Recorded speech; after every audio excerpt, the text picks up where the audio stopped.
Video में मैं बात करने वाली हूँ कि नेचर ऑफ पर्सनल आइडेंटिटी कैसा होता है। क्या जो व्यक्ति की आइडेंटिटी है वो प्री गिवन होती है या पहले से डिटरमिन्ड होती है, जैसे वर्ल्डली ऑब्जेक्ट की आइडेंटिटी होती है, लाइक चेयर, टेबल, बेड। जितने भी वर्ल्डली ऑब्जेक्ट होते हैं इनकी जो आइडेंटिटी है वो प्री गिवन या प्री डिटरमिन्ड होती है, जैसा इन्हें बनाया जाता है, जिस परफॉर्मेंस और जिस फीचर्स के साथ वो एंड तक अपने वैसे ही एग्जिस्ट करते हैं। But in case of personal identity की अगर हम बात करें तो क्या व्यक्ति की भी जो आइडेंटिटी है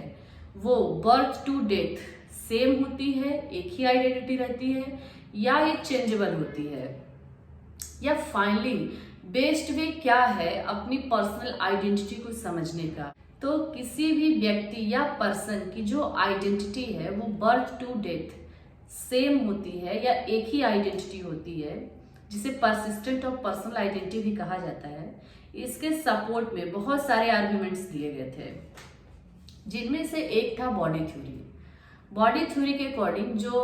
पर्सन या व्यक्ति की जो बॉडी है या शरीर है वो बर्थ टू डेथ एक ही बॉडी होता है, यानी सेम शरीर होता है, जिसकी वजह से जो उसकी आइडेंटिटी है वो सेम होती है। तो इसके अगेंस्ट जो आर्गुमेंट्स दिए गए थे वो ये थे कि ऑब्वियसली हम सबकी बॉडी एक ही होती है, बट हमारे चाहे हम स्किन की बात करें या हम ब्लड सेल्स की बात करें या स्केलेटन की बात करें, टाइम टू टाइम हमारी स्किन नए स्किन के साथ, हमारे ब्लड सेल नए सेल्स के साथ और हमारे स्केलेटन नए स्ट्रक्चर और शेप के साथ हमेशा चेंज होते रहते हैं। और इवन व्यक्ति की जो अपीयरेंस है, लुक है, वो भी बर्थ जैसा वो जन्म लेता है, जब वो बड़ा होता है यानी यंग होता है, तभी उसकी जो अपीयरेंस है वो सेम नहीं होती, और ना ही वो जब ओल्ड होता है तो भी उसमें बहुत सारे चेंजेस आ जाते हैं। इसी तरीके से जब व्यक्ति वेट गेन करता है तो भी उसकी लुक चेंज हो जाती है, और जब वेट लॉस होता है तो भी उसकी जो अपीयरेंस है वो काफ़ी चेंज हो जाता है। तो हमारा बॉडली चेंज भी बहुत ज़्यादा बर्थ टू डेथ हमें देखने को मिलता है।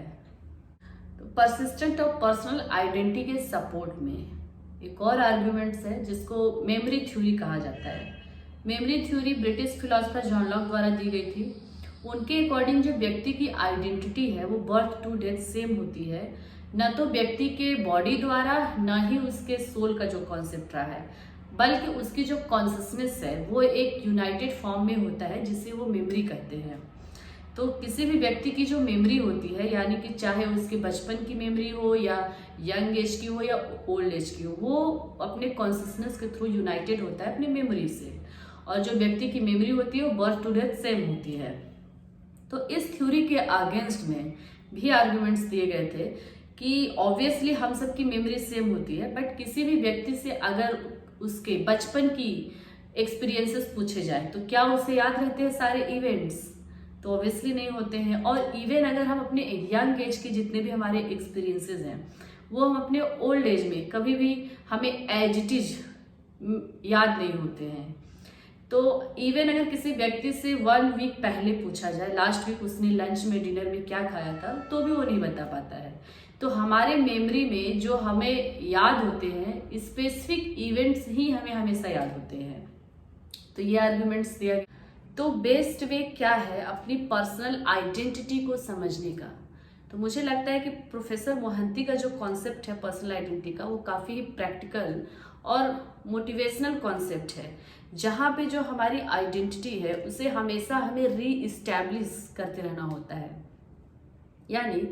कि हम कभी भी हमारी जो आइडेंटिटी है, जिस तरीके से हमें लोग पहचानते थे या पहचान रहे हैं, केवल हमारी आइडेंटिटी उतनी ही नहीं है, बल्कि हमें हमेशा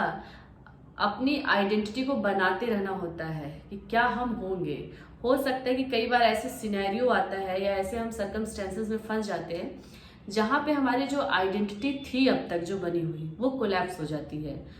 तो भी हमारे पास हमेशा ये अपॉर्चुनिटी होता है कि हम फिर से अपनी आइडेंटिटी को रीस्टैब्लिश करें।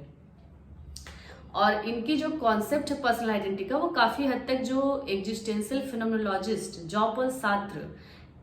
के अकॉर्डिंग नेचर ऑफ जो पर्सनल आइडेंटिटी को अगर हम समझें तो काफ़ी सिमिलर है, क्योंकि शास्त्र के भी अकॉर्डिंग जो व्यक्ति की आइडेंटिटी होती है वो कभी भी उसके जो पास्ट एक्शन या डिसीजन के द्वारा जो उसकी आइडेंटिटी बन चुकी होती है, या उसकी जो फैमिली बैकग्राउंड होता है, अगर कोई बहुत अच्छे फैमिली में जन्म लिया हो, बहुत अच्छे उसकी लुक हो, या इसी तरीके से बहुत सारे जो उसके ऑलरेडी उसके पास जो आइडेंटिटी है, हो सकता है आपका क्लास, कास्ट आपको लगे कि जो आपको ऑलरेडी मिला हुआ है और आप उस बेस पे अपनी आइडेंटिटी को डिफाइन करते हो, तो भी आप बेड फेथ में हो। तो बेड फेथ का कॉन्सेप्ट अगर शास्त्र के अकॉर्डिंग समझे तो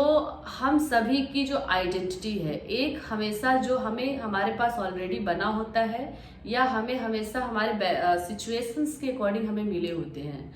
और एक हमें हमेशा अपनी आइडेंटिटी को बनाते रहना होता होगा। तो अगर हम इन दोनों को कोऑर्डिनेशन को मेंटेन नहीं कर पाते, यानी हम जो है या जो होंगे इसे अगर हम मेंटेन नहीं कर पाते तो हम बेड फेथ में हैं। और इसके हमको अगर प्रैक्टिकल एग्जांपल्स देखें तो हमें बहुत सारे लोग रियल लाइफ में मिलते हैं जिन्हें इस बात का कह सकते हैं कि बहुत एरोगेंट होते हैं, या इस बात का उन्हें बहुत प्राउड होता है कि वो पर्टिकुलर किस क्लास से हैं, किस कास्ट से आते हैं, या हो सकता है वो बहुत रिच हो या बहुत गुड लुकिंग हो। इस तरीके से बहुत सारे जो ऑलरेडी जिसमें उनका कोई एफर्ट नहीं होता है, और एफर्ट होता भी है तो उनके पास्ट एक्शन से रिलेटेड होता है, तो उन्हें अगर लगे कि हमारी पहचान केवल यही है तो भी वो बेड फेथ में है,